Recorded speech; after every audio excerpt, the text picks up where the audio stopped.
So for Screencast 4, we'll be using the method of undetermined coefficients. And you use this method to find the particular solution given a second order equation with constant coefficients. So the solutions are in the form of y equals yc plus yp. And we learned how to solve for yc a couple weeks ago. And usually to solve for yc, it's in these three cases. So if you get two different values for r that aren't complex, it would be in this form, which is case one. If you get a complex number when solving for r, it would be in case two. Or if you solve this equation given your coefficients and it equals to zero, then it'd be a case three. So after you solve for y of c, then you would use the method of undetermined coefficients to solve for the particular part of the solution.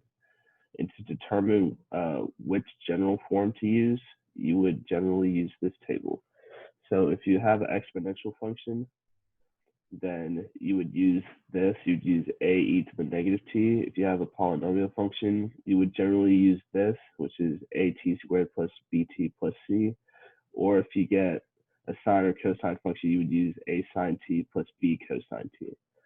So for my first example, I'm going to use y triple prime plus y double prime equals e to the x cosine x.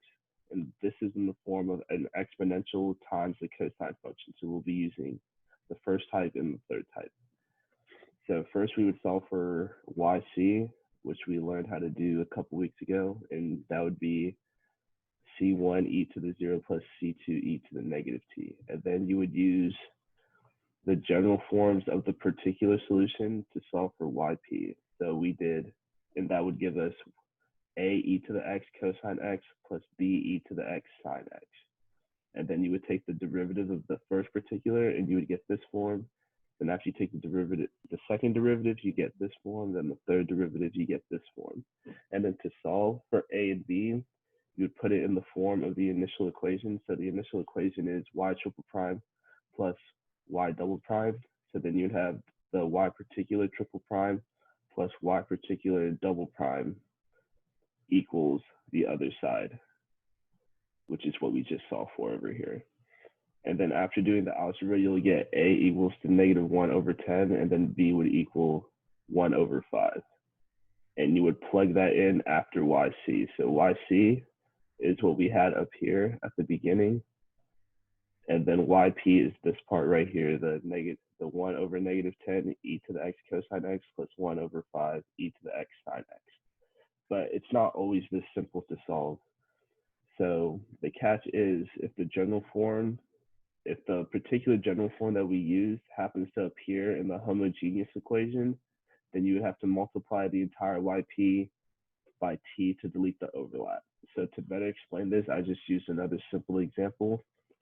So example 2, we're doing y to the 4th prime plus 3y to the 3rd prime equals 15. So this is just a polynomial on the right side. So then first we solve for yc, and then we get our r to equal 0 and r equals negative 3.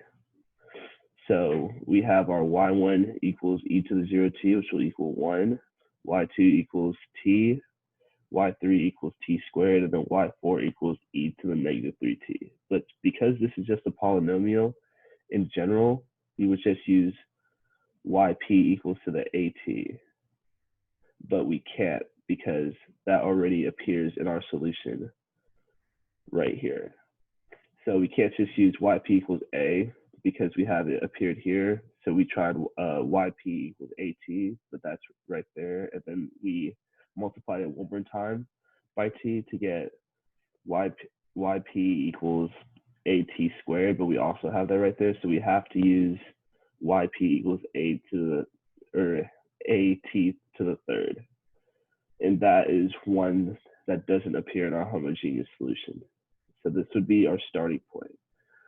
And then after we do yp prime, you get 3at, and then y double prime is 6at, and then y triple prime is 6a, and then y to the 4th prime is just 0. So like we did in the previous example, we'll have y to the 4th prime plus y to the 3 prime equals our particular solutions that we just solved for.